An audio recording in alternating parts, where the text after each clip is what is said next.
Hello, and a warm welcome back to your Fertility Podcast show. I'm so thrilled and excited to welcome Gabriela Rosa from the Rosa Institute here in this show today. Gabriela is a globally recognized fertility specialist. She's also a reproductive health educator and the founder and clinical director of the Rosa Institute and has developed the program Fertility Breakthrough as well as Fertile Method. These are approaches that have supported thousands of couples around the world in overcoming complex fertility challenges, often after years of trying and being told that the chances were low or almost to null.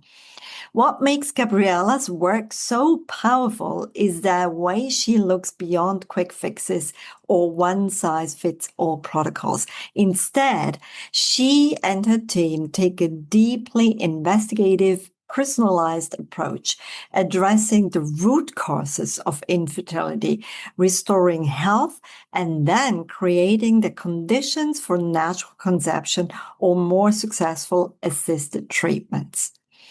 Her work is grounded in evidence-based medicine, but what truly sets her apart is the way she combines this with deep care, clarity, and hope, especially for those who may feel like they've run out of options. This is the place to go. In today's conversation, we're going to explore not just how fertility can be supported differently, but also what it means to truly be seen and heard and guided on this journey. So wherever you are right now on your path, I hope this conversation reminds you that there may be more possibilities than you have been led to believe. So sit back, relax, and let's dive into it. Hello, Gabriela. It's so nice to have you here today. It's a pleasure. Thank you for having me. Yeah, I was going through your website and through your programs and everything, and I felt so excited about having this talk and conversation with you today because I can truly see how we share a common passion here, both of us wanting to support clients on a fertility journey. Yeah, absolutely. Especially when it hasn't been easy. Yeah, That's the exactly. goal. Exactly. So before we dive more into those topics, I just wanted to ask you a question I ask all my guests. What is your favorite morning ritual when you start your day? Look, I actually have to say, there are so many favorite things that I love to do. I usually wake up very early and I like to either meditate or journal. And then I like to exercise and I also like to paint, you see. So if my day starts in a day that I don't have to be in a podcast interview at 5:30 a.m., which today was not that day. Or if I don't have to do something so early and I can do those things and fit them in before I start seeing patients, it's just bliss for me. I love that. Okay, wonderful. It sounds great. I hope you have many of those mornings actually. Me too. Me too. So I know when I talk to fertility experts like yourself, there is always something like a cross junction that happened in life or anything that actually prompted them to go more towards fertility or eventually, start a journey there. What was your cross junction, I wonder? It's so funny because, when I'm asked this question, I almost feel boring in answering it because I started really thinking about what am I going to do with the rest of my life? Obviously, as most people who finish high school start thinking. And I kind of landed here. And so it was a really interesting thing that happened where I asked myself, okay, what are the types of conversations that I can see myself having for the next 20 years in my career, the next 20 years of my life? And I was interested in health. So that was how I began to kind of go down the journey of health because I um I started with nutrition actually. I enrolled in nutrition. And I very quickly after one semester, one term, realized that, you know what, I don't think that's going to be enough to make clinical change, to treat people when they are struggling with something. Because you know what it's like. You tell somebody that they should or shouldn't eat something and they don't listen, right? Because the point of impact is decades down the track. It's not tomorrow when you eat the chocolate cake that you see the results. It's 40 years later. And so ultimately, I thought, okay, I need tools that are going to be much faster acting than that. And I realized that in the same place that I was studying nutrition, they also offered naturopathic medicine as a discipline. And so I thought, okay, that makes sense to me. There are more tools for intervention. And so I decided to go down that path. When I finished my course, I started working in an obstetrician gynecologist rooms. Women's health was already a part of what I was really focusing on in my day to day. And what was really funny was that my then boss, he was an obstetrician gynecologist. And so he was very influential in this decision of what I did for the rest of my life. Because one day I was having a conversation with him and I said, I'm thinking of specializing in pediatrics. And he goes, Gabriela, and it was such a wonderful, he's a Scottish man. He's so kind and sweet and just such a wonderful person. He looks at me and he was always so encouraging of anything that I was kind of, any initiative and anything that I was bringing to him. So he turned around to me and said, Gabriela, that is the worst idea you've ever had. I'm like, okay, tell me what you really feel. And he said, yes, because your patient's not your patient. Your patient is the patient, the parent of your patient, and your patient can't speak. That's not a good idea. I'm like, oh, actually, you've got a good point. And so I went back to the drawing board and started to think about other, specialities. And one day I was going to doing clinic hours, which was part of my training. And I kind of stumble upon this little poster that says natural fertility. And I thought, yeah, fertility, that's what it's going to be.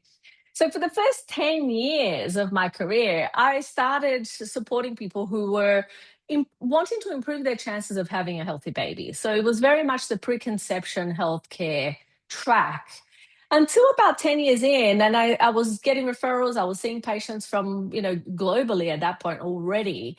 And one person that was referred to me had been trying for 10 years and was somebody who was literally kind of like at the end of her journey. She basically said to me when she came in, she said, look, I've been trying this long. I'm going to do another IVF cycle and I just want to prepare and be in the best place that I can be. And I was like, I don't know that I can help you. Like at that point, I was really supporting people who were trying for a couple of years, maybe one, or 2 years, and we were getting good results. But I was like, wow, 10 years of infertility, multiple failed IVF cycles. I don't know that this is going to be enough. And so she was the one who actually convinced me that I needed to treat her. She literally turned around and said, what, Gabrielle, I'm going to give up anyway. And I just want to be healthier. So I'm sure that you can do that.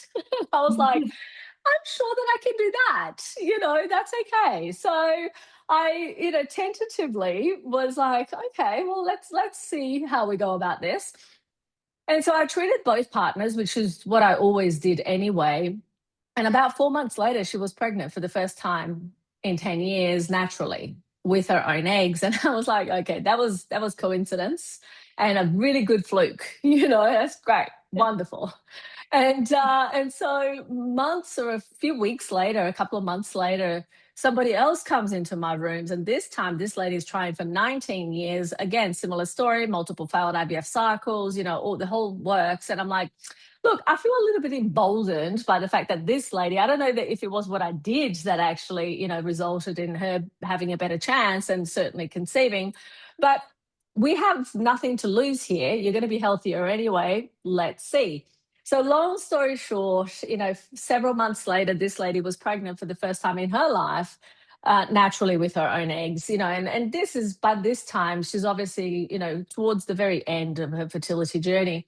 And at that point, I kind of went, maybe this is a coincidence. Maybe it is a fluke, but there may be something to this. And so in that moment, and what I realized from treating both of those people was that their level of desperation about having a baby was no longer there.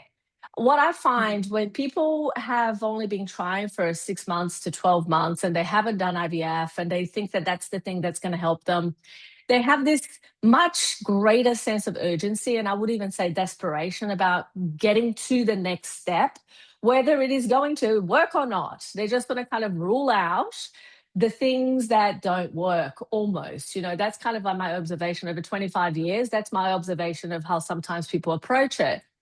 And with these two people, and I was kind of a little bit tired of that energy, I'll be honest, And so with these two people, I didn't have any of that. And it was just very much like the things that I asked them to do, they would do it. And I was just like, oh my God, this is another life. What's happening? And so I liked that a lot. And at the end of that engagement, I went, you know what? I'm going to now only see people who have been trying for 2 years or more. And so I started to really focus on that. And then it kind of coincided with the time that I was about to give birth to my son, my first son. And I was like, I can no longer see 60 patient hours a week. Like, I have to change something. And so what I ended up changing was the structure of what I was doing and the time frame, and the fact that, I was previously to this working on a consultation per consultation basis. And then at that point, I went, you know what? We're going to focus, we're going to do this properly, and it's going to be program based, and it's going to be program only. And if people want it, this is how it's going to be. And so that's been now 14 years since, I Wow. completely transitioned that model, doing it completely telehealth. And it's been really interesting because when I went to do my master's in public health at Harvard, the Fertility Breakthrough Program, which is our signature program, became the topic of the study. And we analyzed, it was a cohort of 544 patients. And we found that the average time to pregnancy, or the average length of infertility in our cohort, was 4 years, plus or Mhm. minus 2.5.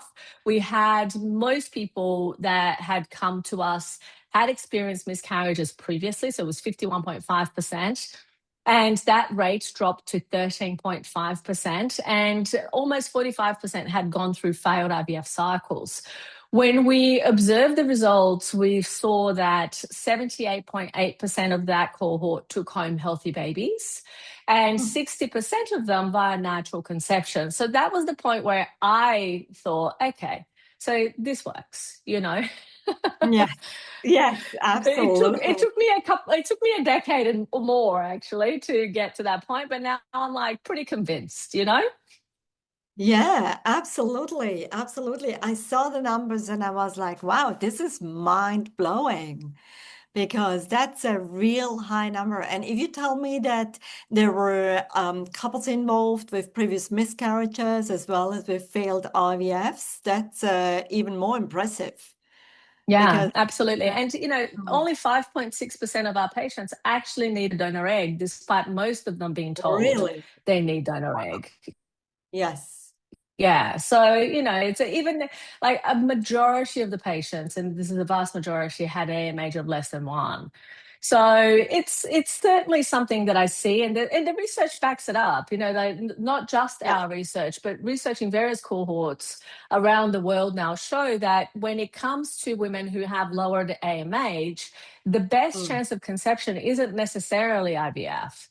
And in fact, Mm. natural conception is much more likely to yield a live birth. So, understanding that, and understanding also some of the drivers in the healthcare system as to why people get offered IVF. These days, unfortunately, in the US, UK, Australia, 60% of IVF clinics are owned by private equity. And so venture Mm. capital backed companies and clinics really are looking for profit at the end of the day. So people get given that as the only option that's available. And the more Yeah. cycles, the better. And the more people that do it, the sooner that they do it, obviously, the higher the live birth rate, because it really only works until a certain point anyway. And so, so there is this correlate, there's this confounding that happens of IVF being effective simply because we're getting more people to go through it at a younger age, at an earlier stage in the fertility journey.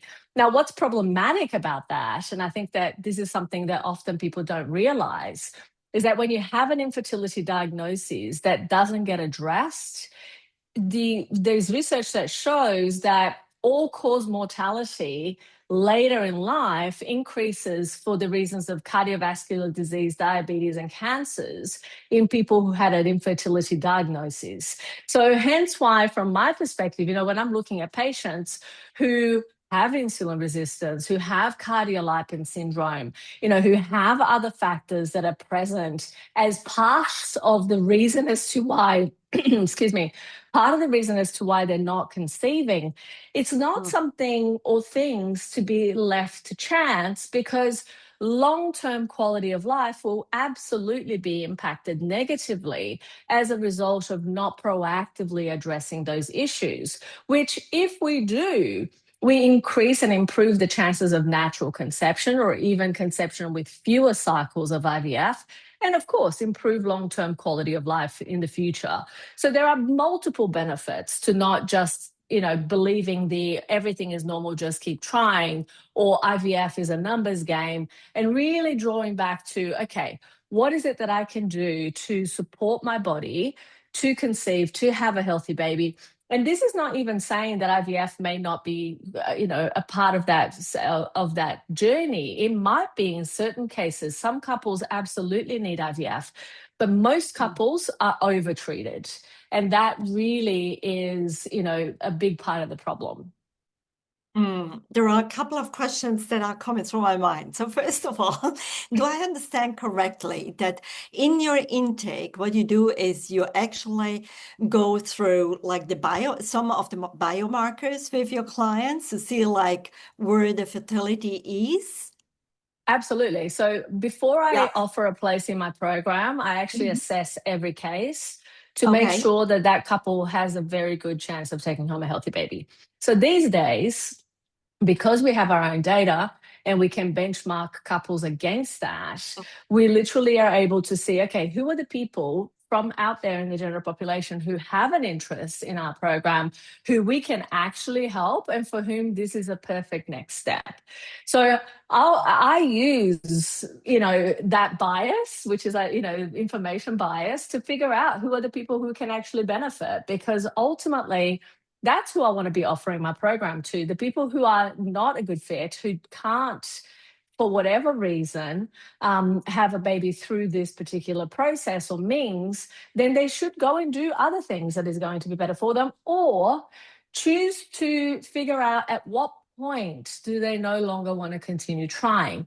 Because we support couples who are in every aspect of the journey of conception. So whether they are wanting to try naturally, while whether they're wanting to use IVF, whether they're wanting to use donor embryo, donor egg, donor sperm, that those are not issues in terms of the fertility breakthrough program and what we do. Those things are perfectly fine.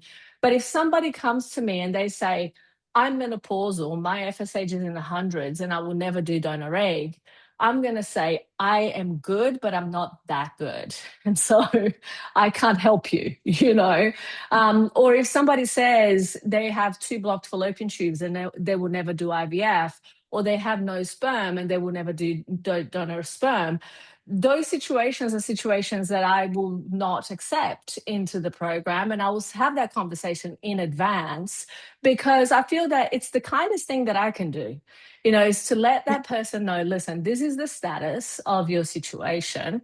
This is what's possible according to current evidence and medicine, and where we're at in the 21st century. And I say this because like when I first started doing this work 25 years ago, donor egg wasn't commercialized in the way that it is today. Like that, it was not a case of you choose to and you will have a baby. It was absolutely still a matter of like, okay, you will put in the effort, the time, the energy, and money, and you may still end up with no baby. Exactly. Whereas the benefit that we have today and the developments and advancements that we've had in the last 25 years, if people are willing to put in the effort, the energy, the time, the money, and open to different ways of having a baby as opposed to, a way of having a baby, they will have a baby. So that's a very different conversation to what I used to have with my patients 25 years ago. And it's still fine for them to go, you know what? this is a values and preferences decision, and I do not want to do donor egg. I do not want to do anything else. Valid, perfectly fine. And sometimes one of the things that I see is that people will start with that mindset and they may change their mind along the journey because of understanding more and uncovering more about what's getting in the way, and then finding that, okay, you know what? Because I now have more information and I understand what is required and what's needed, I'm open to different ways and new ways of doing this. Again, that's all possible. But when we start at the outset without that understanding, I think that that can lead to a lot of disappointment. And the last thing I want is for people to have false hope. So if I don't think I can help someone, like, first consultation, that's the conversation we're going to be having. And for me, I think that I've had that conversation so many times now. It's not a difficult conversation. It's a values and preferences decision, and that's how I frame it for patients. And they appreciate it because they're like, you know what, I'm glad that at least somebody's telling me what I need to consider if I'm going to go and do something else, or what is not going to work for me. Exactly, exactly. And would you cover in that conversation also the time factor? Because that's something that I feel so many couples feel like, I want to have that pregnancy happening tomorrow, or so it's always like a time concern. And actually, it plays a big role in the decision-making process whether or not to take an IVF, because many of them are under the impression that the IVF is actually a shortcut, which you and I know that it's not. So it would be nice, but it yeah. certainly is not. And in fact, when cycle fails after cycle, and you still don't know why it's failing, you actually end up with a very long way to continuing doing more of the same, and wasting fertility potential along the way. So here's how I see the question of time. And I think that, again, I'm in a different place and a different position, because the people who come to me usually come to me because they've tried everything else and nothing has worked. They've done the 5, 10, 20 failed IVF cycles, and they have not got the outcome that they want. And they probably wouldn't even heard it from me at the 10th IVF cycle when they were willing to do 20. I had a patient exactly like this. And it was really fascinating. This woman, she came to me after 20 failed IVF cycles. And yeah, literally 20. She had had one child and she wanted to have her second. And 19 failed cycles later, she's like, okay, what do I do? And I said, okay, we need to figure out, first of all, what is getting in the way? What are the obstacles that we're dealing with? What are the minor factors that we need to address? And so she was not so happy about the fact that we were taking the time to go and do that. But she was so exhausted from 20 failed IVF cycles that she was like, you know what? I'm actually welcoming this break, as she saw it in her mind. We're going to take this break for 4 months. We'll figure out what's going on. And then we'll go and do another cycle. And I'm thinking in my mind, you probably won't need another cycle, but I will go with your thinking at this point. I'm not going to contradict you just about now. And so, so she basically started, they did all the things that they needed to do. They started to see improvements. It got to the time where they wanted to start trying to conceive, and it was reasonable for them to start. And they're like starting to talk to me about the IVF conversation. And I'm like, you don't need IVF. Like, we've done all of these things. I really don't think you need IVF to conceive.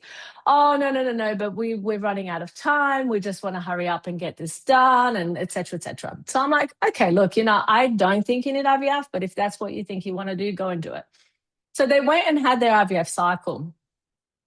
Admittedly, they ended up with one embryo, where previously they were getting 2 to 3 embryos, but no implantation, and it wasn't working.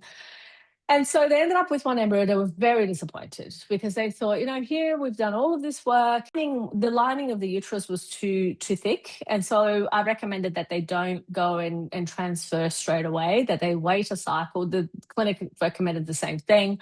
And so basically they were happy to just, wait for the rest of that cycle, freeze the embryo, have another period, have another cycle, have a period, and then go for the transfer. And in that time, that month that they were waiting for to go and have the transfer at the next cycle, they conceived naturally. Yeah, a classic. And so I'm like, I told you so. Like literally, the second that that blood test result came, it used to be the times where blood test results used to come on your desk, you know. Yes. And I the second that I saw that result, whenever I see a positive pregnant, I'm like, oh, who is this? Let's see. And the second that I saw her name, I picked up the phone straight away. And she was so shocked, and she was like, "Oh my god, I can't believe it!" And so of course that was the outcome. And then of course she had that baby, and then went and transferred the embryo that got frozen and had a third child. So, Oh, wow. it all ended up well under the circumstances. But, the time factor, I think for the most part, when people come to me now, they are quite amenable to listening to the recommendation of what they need to do, because I think also, we've gotten very good over the years at making the recommendations that are very personalized for the patient that's in front of. Today, for example, I saw a lady, she's 44. I have reason to believe that, okay, she's already been doing certain things in terms of her health. And so I thought, you know what? We just need to go and figure out the testing part. We need to figure out what is happening with implantation, because implantation failure has been an issue. And then we're going to start getting her to try straight away after the first month, because that's the situation she's in. And she's not really willing or open to donor egg. And so time is of the essence. And so we need to kind of fast track that process for her. But there are other situations where, I had a couple once who they came to me after 14 years of infertility. Happens, we'll just, try and just see how it goes. 8 years in, they then decided, yeah, 8 years in, they decided, you know what, we better start doing something now. And they went and they started doing IUI. They had 6 IUI cycles that didn't work. They then had 2 IVF cycles that didn't work. And then they were being told, your eggs are old now, or your eggs are old. That's why it hasn't worked. And I'm thinking, well, your eggs weren't old before, so why did it not work then, And so basically, what ended up happening was that by the time she came to me, she was very much like, again, last resort, type conversation. We started doing all of the workup. What else do we need to do? We found lots of metabolic dysfunction issues for both of them. He had very low sperm counts that nobody had ever told him. Like he had 2 million sperm, and you need to have at least 20 million in order to be able to actually have a natural pregnancy and conception. And he was shocked when I told him that he had a low sperm count. And I'm thinking, you have gone through 14 years of infertility and no one had this conversation with you.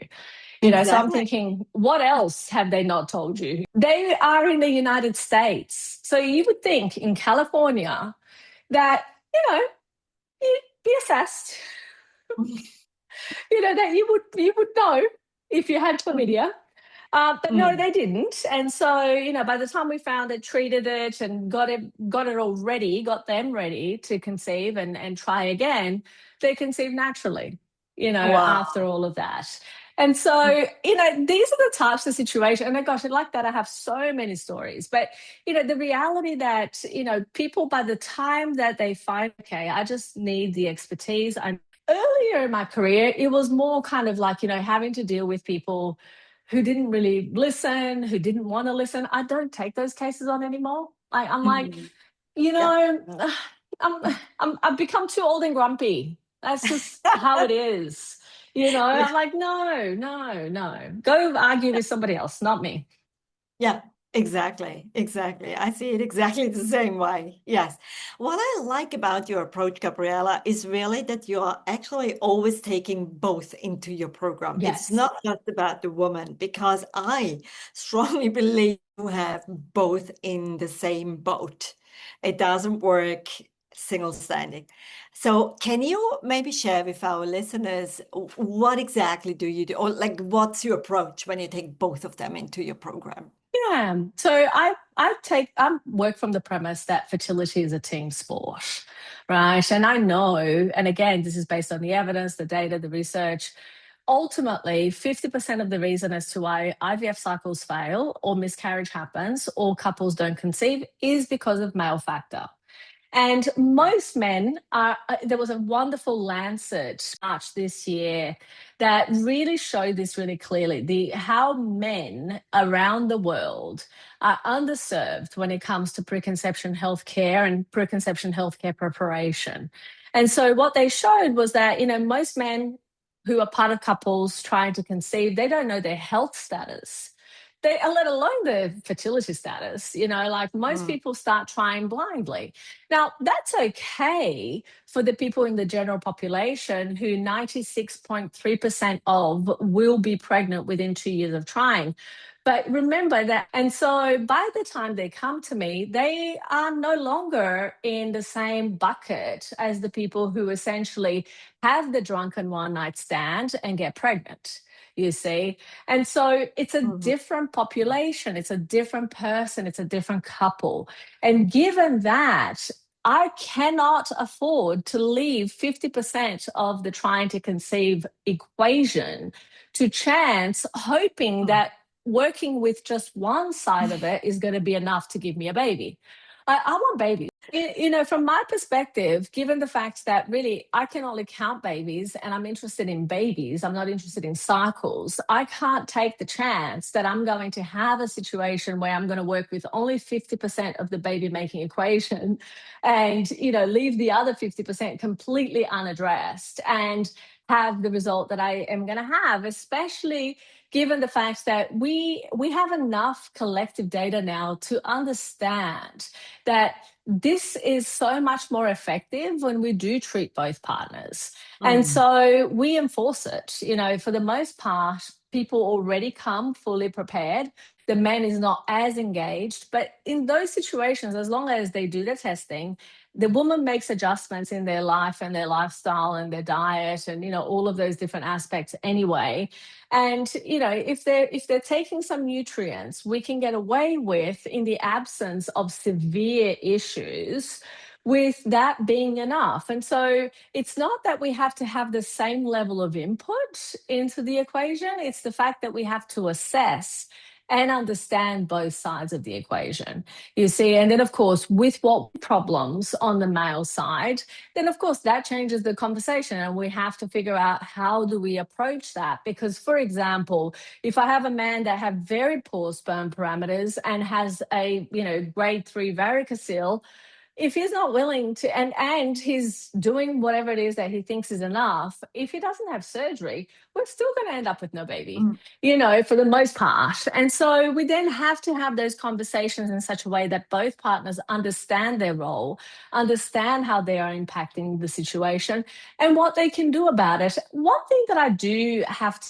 encourage, when they understand why they need to do what they need to do and their contribution to the equation, they are often the ones that drive change, Mm. but if they don't understand, and because in society in general, men are usually kept outside of the fertility conversation. There is a Exactly. societal belief that it's a woman's issue. And so because the woman even believes this, she doesn't make him a part of Mm. that conversation and expects his support. But if he's not understanding of what needs to happen, then you can't expect that he's going to support a decision or something that he doesn't understand. So Mm. with my patients, and certainly with people who go through, I run a free program that I've been running now for 15 years called the Fertility Challenge. We've Mhm. now taken over 218,000 people in more than 111 countries through it. And the one thing that I say to people, the day one of that challenge is bring your partner here.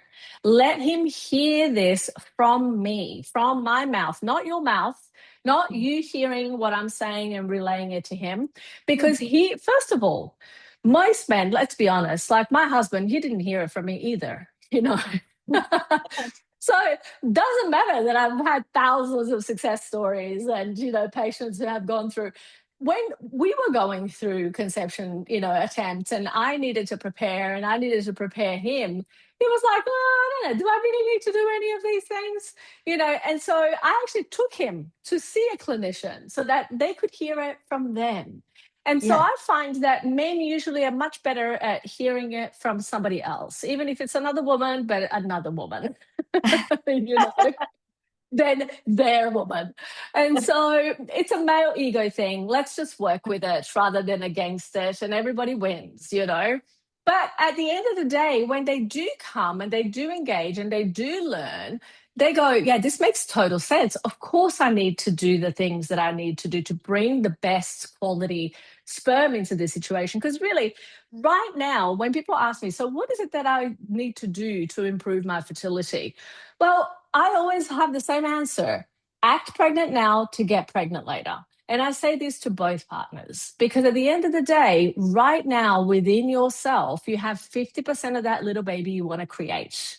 Mm, You are just bringing those pieces together. And so you are 100% contributor of your 50% side of this equation. So if mm, you are bringing poor quality cells, well, what else can you expect, right, in terms of the outcome? So mm, when it comes to treatment, I don't like, even in my first consultations, I will always say, please bring your partner. If the partner isn't there, I'll record the session so that they get to watch it. I ask them to come to the second session. You know, so it's the fact that I set that expectation, the woman follows it, and the more clinicians set the expectation, the more that people then are on board with, you know, doing the things that are required for them to actually have the result that they want together, right? And so I think that that's an important piece of that conversation for sure. yeah, absolutely, absolutely. You developed this program, and as far as I understand, it's a 7 steps program. Would you have like an indication, something to share for our listeners for how long they would enroll in such a program? Yeah. Is it So individually or the fertile method is what you're Mhm. talking about. The fertile Fertile. method underpins all of our programs, and it is a 7 step process. So the first step is to fact find. You know, we want to make sure that we understand what we're dealing with. The second step is that we educate the patients exactly in the way that I'm explaining right now. The third is that we are recommending, we're making recommendations as to next steps and understanding what else needs to happen. Then we begin treatment. You see, like, can you see from fact to treatment, there are 4 steps. Just there, it tells you a lot about what it is that you need to know. Then, of course, the I is the amount of time, the incubation process, you know, what the time we need to actually see change. It takes 4 months for every single red blood cell in your body to turn over into new cells. What's also fascinating is that follicular genesis, which is from primordial follicle, we're born with all the eggs we'll ever have. From primordial follicle to ovulatory follicle, it can be up to 12 months. And the last 4 months is where the egg is most susceptible to damage, to oxidative stress. And so a lot of times people kind of the shortcut conversation is that it takes 4 months to prepare for conception. It actually doesn't.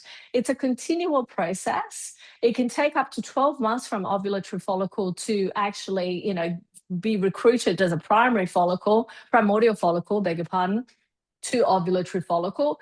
And the sperm, when the sperm quality is affected, even though sperm matures much faster, you know, 3 to 4 months is kind of the maturation process of sperm, it can take up to 4 sperm cycles, i.e., 12 months to see full change. And so, you know, that's a really important period of time.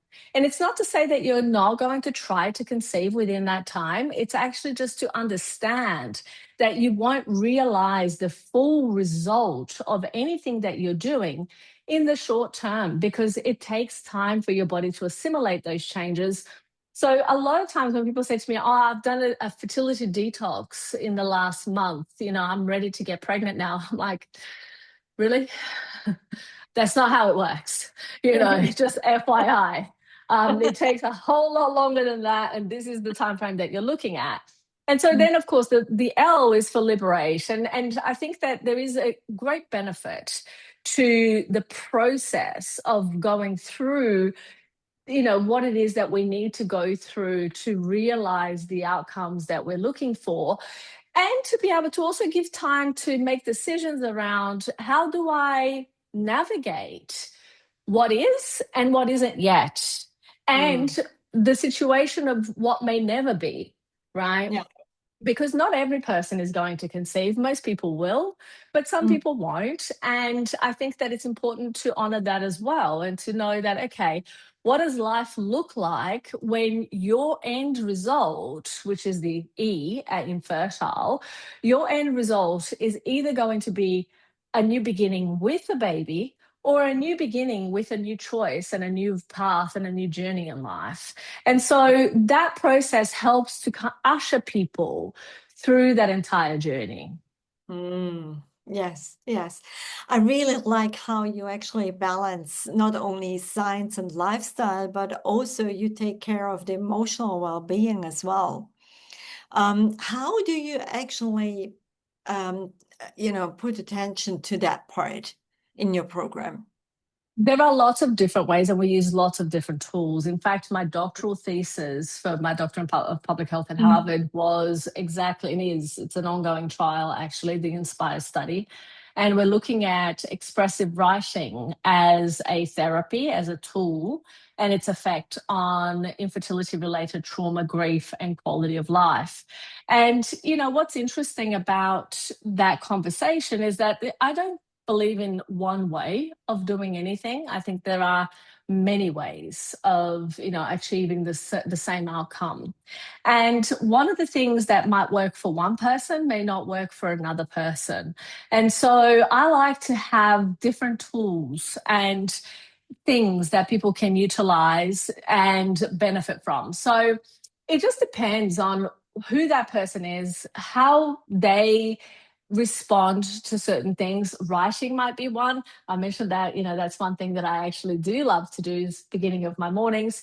I realized, and this kind of like how art can also be therapeutic as part of my own journey in the process of getting into my doctorate. I was kind of not an anxious person. I'm quite a calm and relaxed person.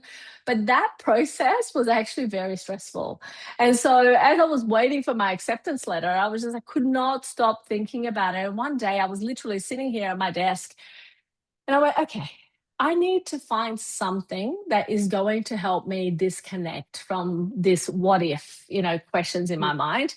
And so I thought, I've got to do something. And what popped into my head was watercolor.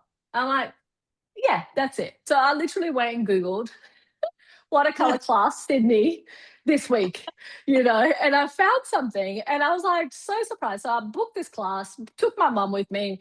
We then started taking, watercolor painting classes for 10 sessions. And when I finally eventually got my acceptance letter and, knew that, okay, I'm going to go to Boston and do my doctorate, I decided that watercolor was going to be something that I would take with me. So when I arrived in Boston, I actually signed up at the Museum of Fine Arts in Boston. They offer watercolor painting classes. And so I actually ended up taking 3 years of watercolor painting classes whilst doing my doctorate at Harvard. And it's something that I've kept, since. So that has been a really beautiful, wonderful way of decompressing. Like for me, I know talk therapy wouldn't work. I know that, I don't want to be talking about my problems. I already know what they are. you know so it really just depends on the person, and I think that you've got to find that thing for you that helps you to feel in the moment. Like sometimes just that manual therapy that a lot of people, like quilting can be something like this for some people. There's so many different ways, and so I don't have a prescriptive way of addressing it. I just give people ideas of, and ask them questions, what calls to you, what speaks to you, and let them decide. And then, of course, there are some structured emotional support processes within the program that are clinician led. But Yes. it really, it's, I think that managing life is an ongoing process. Yes. Yeah, absolutely. Absolutely. Any parting words that you want your listeners to know with your background and your experience and what you have seen in all these years? Yeah, I think that the one thing that people can really do to help themselves is not believe everything is normal, just keep trying. If everything was in fact normal, And normal is you have sex, you get pregnant, you have a baby, you're no longer having this conversation. If anything is a deviation from that, you need to understand why. What's happening? What's the obstacle? What's getting in the way? And what can I do about it? Because often when you understand the problem, you can change the outcome. But when was the last time you fixed the problem you didn't know you have? So I think that that's the one thing that I really wish to leave people with is like, if you have an inkling that there is more, it's because there is. Go look for it. Fantastic.